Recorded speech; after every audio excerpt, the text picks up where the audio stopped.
Want to regenerate CSS in Elementor? In this quick guide, I'll show you how to do it so your site stays sharp and up to date. Before we start, don't forget to like this video, subscribe to the channel, and share it with your friends.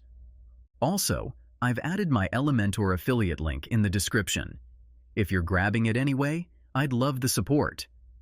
First, log into your WordPress admin panel. From the left menu, click on Elementor, and then go to Tools. On the Tools page, scroll to the Elementor Cache section and click Clear Cache and Data. This will wipe outdated CSS and cached data. Plus, next time any visitor opens your site, new CSS data will be regenerated automatically. Next, hit Sync Library and then click Save Changes. That's it. Elementor will now regenerate fresh CSS files automatically. If this helped, make sure to like, subscribe, and share. Catch you in the next one.